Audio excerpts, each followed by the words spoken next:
machine and human interaction.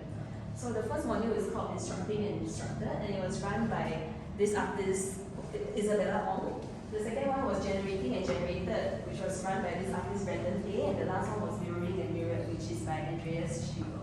So each of the modules includes like public programs, like lecture, workshops.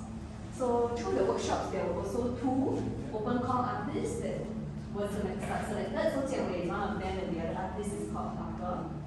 And then through this 3-month program, the exhibition kind of like came about through this program. Yeah.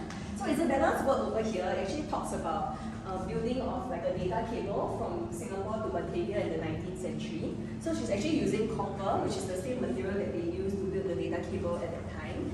And the text that you see here is actually from the biography of the engineer that was in charge of building the cable. And the lights are actually based, so there's LED lights inside, and they light up based on NASA data of the sea currents along this route. So theoretically, this is where Singapore would have started, and this is where Batavia was. So I think she has different points on the sea route that the cable would have covered at the time. So I think she wanted to explore the idea of pre-internet and pre-Wi-Fi, how was information being transmitted. So this work is Escape, work by Brandon Day, Singaporean artist currently based in Shanghai.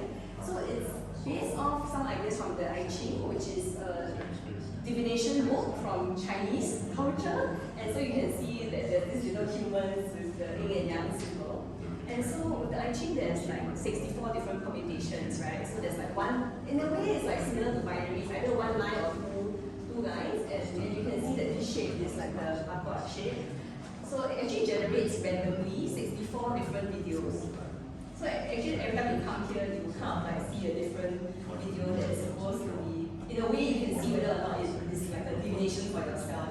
And of course you can read the text also on top. And so I think the aesthetic kind of draws from like early PlayStation, Final Fantasy kind of aesthetic, and this is your kind of assets. And every asset kind of takes a similar shape to like a barcode, which is this. I cannot really describe any more about the barcode. And then the third work from the artist fellow is, oh no, I dropped something also. Oh no, I dropped something. Okay, let's cut. Okay, so the last work from the artist fellow, which has also dropped here.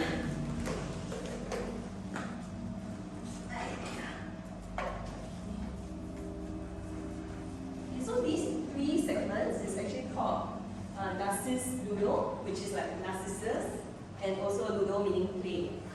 So they are all dealing with computer vision, but kind of, to me personally, I feel like it's more with like media history, because these 2 works, you can interact with them, you can kneel down and use your mouth and your eyes to play with this one, and this one uses your hands.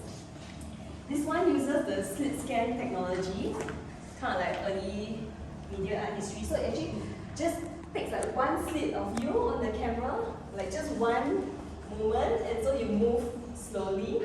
It's really like just one sliver of your body being captured at each time. Yeah, and on the small pie screen, you actually get the workshop participant outcomes from some of the workshops that Andreas was running.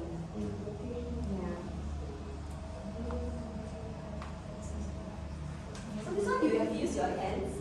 But how? Like just. Oh, is it not working? Okay, then. Yeah. Okay. So it's like using your hand to stop. Create distortion. Yeah. Glitches.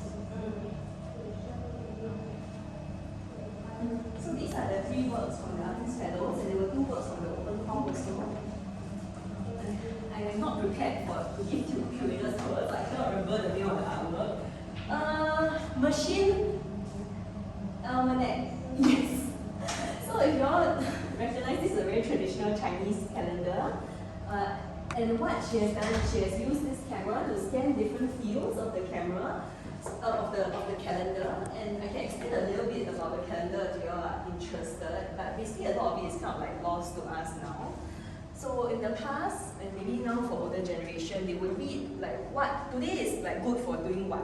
and like what you should avoid today, what animal clashes with you, what's a good time, which animal should like stay at home and things like that. So what this artist has done is to train the camera on certain fields.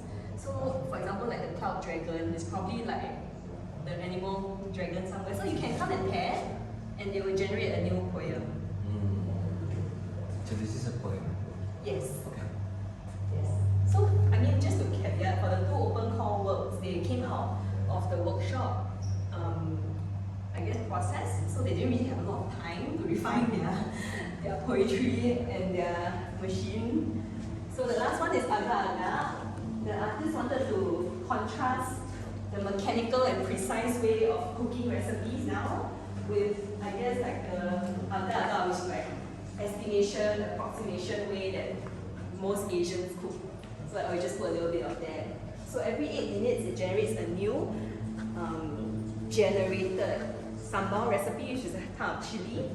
And what he did was he built a small LLM based on like 30 different sambal recipes. And you can try to make it at home. But again, the logic is not like very great. But I think it's like trying to contrast like modernity and precision with agar-agar and estimation and verbal instructions and kind of like passing recipes down through word of mouth. Yeah, you're free to take back recipes. So some of them are like, oh, you know, like there's a vegan one, there's like, oh, Indonesian recipe, Malaysian recipe. Yeah, so you are free to take those. So you said that you are the artist, Yes. which means you are working with the artist. So because the curator is not a full-time curator, he's also an artist and an assistant professor, so I was mostly helping him with the logistics of running the program. The curator. Okay. Yeah. So because it was a 3-month program where they were like workshops. I was just wondering, as if I was just thinking maybe you work with the artist to produce. So the curator works with the artist Okay. to produce